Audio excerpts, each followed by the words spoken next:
Good morning, and thanks for joining us at 7. I'm Tracey McCain. I'm Caitlin Nuclo. You're watching Eyewitness News here on the Wax. We appreciate that. Let's get the latest on this forecast. A little bit rainy out there. Meteorologist Jill Gilardi is tracking, and it's a first alert weather day. Jill? Yeah, later on, those storms could pack a little bit of a punch. But, you know, after this morning rain, we got plenty of time to get out and do some things. So it's not an all-day setup. It's just later on, after we've had time to heat up, those storms that develop could get to a strong or severe level. Damaging winds would be the top threat. Of course, lightning, you don't want to be outside during a thunderstorm, and some locally heavy rainfall could certainly impact some of our outdoor plans and travel. But right now on First Alert Live Radar, the only live radar in the state, as we look across southern Connecticut, basically Hartford southward, that's where a little batch of rain, leftovers from what moved through overnight, is still progressing eastward across our state. So some areas getting a little bit of light rain. This is great since we have ended the month on a drier than average note. We're beginning July, and we have some of that lighter rain, Guilford all the way up through Cromwell and New Britain, Southington, Meriden, Cheshire, Hampden. So all this is sliding eastward, and in the next hour, it's going to be located now to the east of I-91, continuing there for probably 2 more hours, and then we're all said and done for that little morning round. So a little gloomy to start. The rain will be moving back into New London. It was pouring not too long ago, and right now it's just very humid outside. It feels very soupy with 70s, the temperature and the dew point. So yeah, it's a pool forecast kind of day, that's for sure. Find ways of staying cool. You'll be sweating pretty quickly in this kind of heat. We'll have temperatures inland rising into the upper 80s and some low 90s possible depending on sunshine, low 80s along the shoreline. So if you're going to the beach, just stay weather aware for the evening hours especially. That's when our next round is expected. Talking much more about that First Alert Weather Day in just a few minutes. For now, let's get an update on traffic with Caitlin. All right, thanks, Jill. Good morning, everyone. We're approaching 7:03 here on your Tuesday. Thanks so much for waking up with us on the Wax. We do have some reduced visibility depending on where you're traveling. We're also dealing with maybe some damp roads, some wet roads, depending on where you're traveling. The shoreline was where we saw some of those rain showers move through a little earlier. We're taking a look here in New Haven, 95 north and southbound here, right by East Street, so by the Pearl Harbor Memorial Bridge. Very light traffic volume through that stretch right now, but we're going to see some delays, especially as you travel farther south onto 95 towards New York.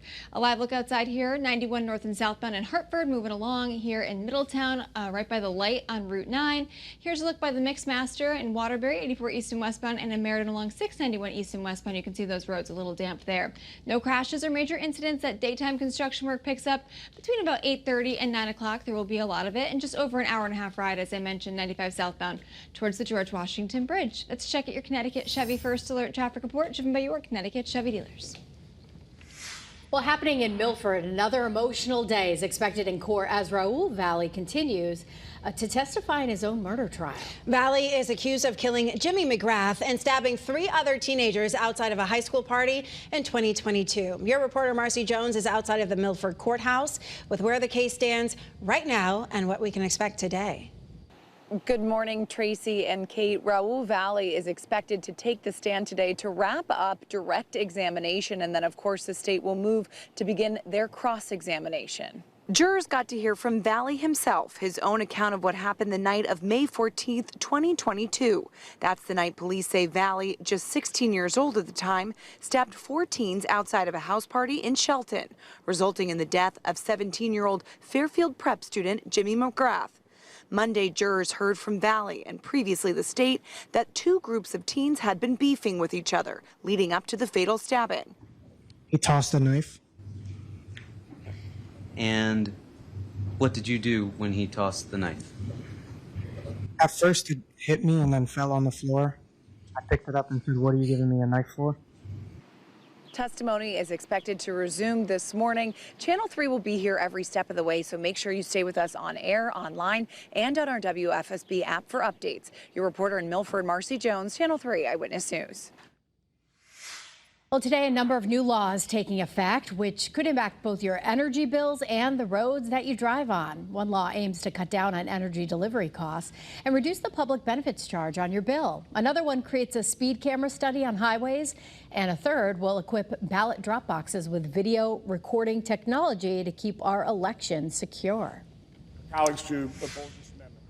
All right, let's turn you now to some big developments from overnight in Washington.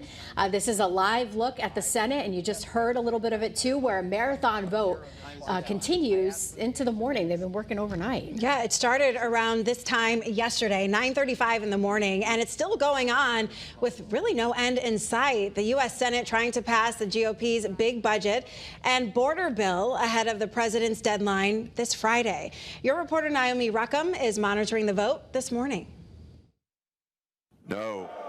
The marathon vote on amendments continued overnight as Senate Republicans raced to pass President Donald Trump's massive spending package. This is Congress's job, and by God, we ought to do it. The bill includes an extension of the president's 2017 tax cuts, his campaign promise of no tax on tips, a new tax on wind and solar projects that use materials from China, and increased border and defense spending. But lawmakers in both parties have come out against its steep cuts to Medicaid. This bill is going to ruin people's lives. Fiscal conservatives have balked at the latest Congressional Budget Office report that predicts the Senate's bill would add up to $3.3 trillion to the deficit over the next decade. On social media, President Trump pushed to get his one big beautiful bill across the finish line by his July 4th deadline, calling the legislation the greatest and most important of its kind in history. Republicans need to stay tough